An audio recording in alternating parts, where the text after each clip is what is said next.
معزز سامعین و ناظرین، سیدنا علی المرتضیٰ رضی اللہ تعالیٰ عنہ آپ کے سنگی ساتھی حضرت سیدنا ابو بکر صدیق رضی اللہ تعالیٰ عنہ، حضرت سیدنا عثمان غنی رضی اللہ تعالیٰ عنہ اور حضرت سیدنا عبد الرحمن بن عوف رضی اللہ تعالیٰ عنہ اور کچھ دیگر صحابہ، انہوں نے یارانے کے ماحول میں سیدنا علی المرتضیٰ رضی اللہ تعالیٰ عنہ آپ کو موٹیویٹ کیا، آپ کو اشارہ دیا، آپ کو رغبت دلائی، ترغیب دی کہ آپ کاشانہ نبوت پر حاضر ہوں اور آقا علیہ الصلوۃ والسلام کو خاتون جنت سیدہ فاطمہ الزہرا رضی اللہ تعالی عنہا ان کے رشتہ کی درخواست پیش کریں، رشتے کے لیے اپلائی کریں۔ تو جناب مولا مشکل کشا رضی اللہ تعالیٰ عنہ آپ نے اصحاب کے مشورے سے، اپنے یاران کے مشورے سے دربار مصطفیٰ کریم علیہ السلام میں حاضری دی، سرکار کے کاشانہ اقدس پر حاضر ہوئے، کاشانہ نبوت پہ آئے اور سر جھکا کے دربار مصطفیٰ میں بیٹھ گئے۔ آقا علیہ الصلوۃ والسلام نے خود فرمایا، علی کیسے آئے ہو؟ آپ کے چہرے پر ہلکا سا تبسم آیا مگر نظروں کو جھکائے ہوئے ہیں۔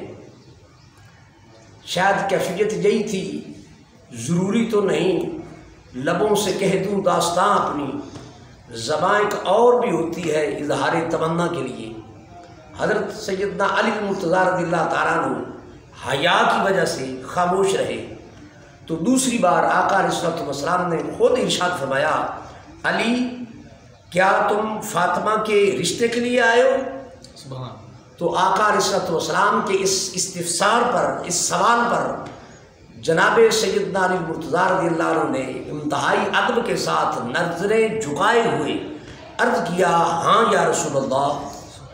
یہاں مجھے جو پہلی بات سمجھ آئی وہ آقا علیہ السلام کا علم ہے کہ آقا علیہ الصلوۃ والسلام اپنی تمام امت کے سینوں میں جو راز پنہاں ہیں آقا ان سے بھی باخبر ہے۔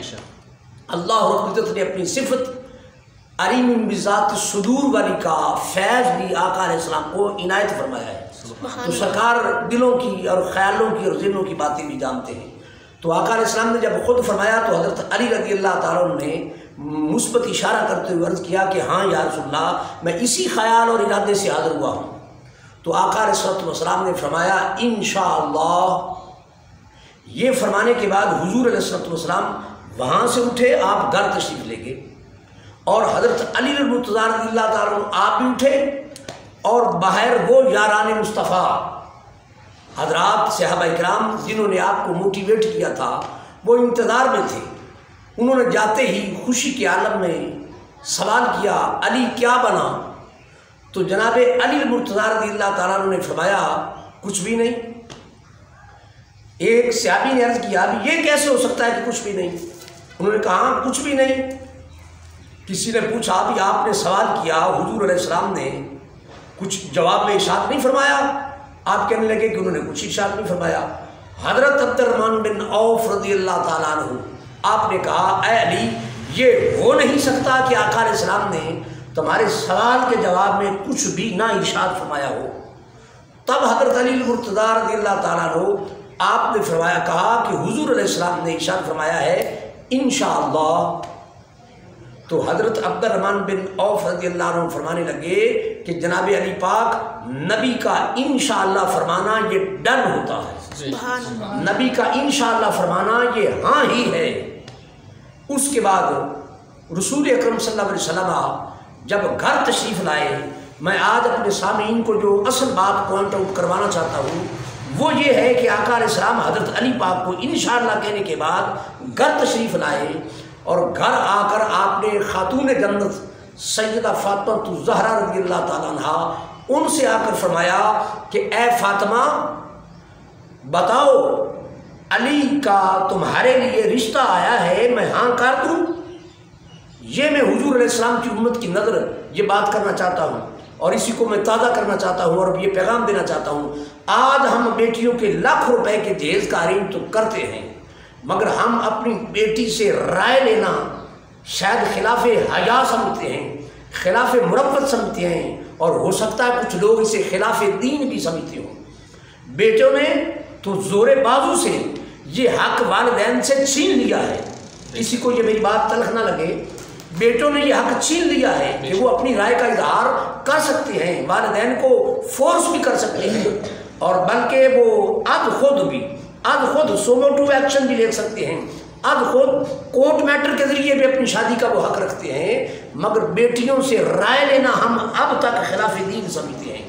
میں سوال کرتا ہوں اپنے سامعین سے کہ آپ یہ غور کریں، توجہ فرمائیں. جو نبی حضرت علی کے سوال کے بغیر ان کے دل کا خیال جانتے ہیں اور خود فرماتے ہیں کیا فاطمہ کے رشتے کے لیے آئے ہو، وہ نبی کیا بیٹی کے دل کا خیال نہیں جانتے؟ وہ حضرت خاتون جنت کے دل کا خیال بھی جانتے ہیں. اور اس کے علاوہ جو دوسری حدیث پاک ہے کہ حضور کی بارگاہ میں حضرت جبریل علیہ السلام حاضر ہوئے، انہوں نے عرض کی یا رسول اللہ، اللہ نے آسمانوں پر علی کا اور فاطمہ کا جوڑا متعین کر دیا ہے. سبحان اللہ. تو اللہ کی طرف سے اس پیغام آ جانے کے بعد بتاؤ کیا وجہ بنتی ہے کہ حضور حضرت فاطمہ پاک سے پوچھنے جائیں؟ کیا وجہ بنتی ہے کہ آپ خاتون جنت سے پوچھنے جائیں بھی علی کا رشتہ آیا ہے تو کیا ہاں کر دوں؟ یہ حضور کیوں پوچھنے گئے ہیں بتایا جائے. تو میری کم از کم سمجھ میں یہی آتا ہے کہ آقا علیہ الصلوۃ والسلام نے قیامت تک کی امت کو یہ سنت دینا چاہیے کہ بیٹیوں سے بھی شادی پر بعد از بلوغت رائے لے لی جائے، اور بیٹیوں سے رائے لینا یہ سنت محمد مصطفیٰ ہے. سبحان اللہ. اللہ ہمیں دیگر سنتوں کے ساتھ اس سنت پر بھی عمل کرنے کی توفیق دے. بالغ بیٹیوں سے رائے لے کر اس سنت کا اعادہ کریں، اس کو عام کریں. اللہ عمل کی توفیق عطا فرمائے.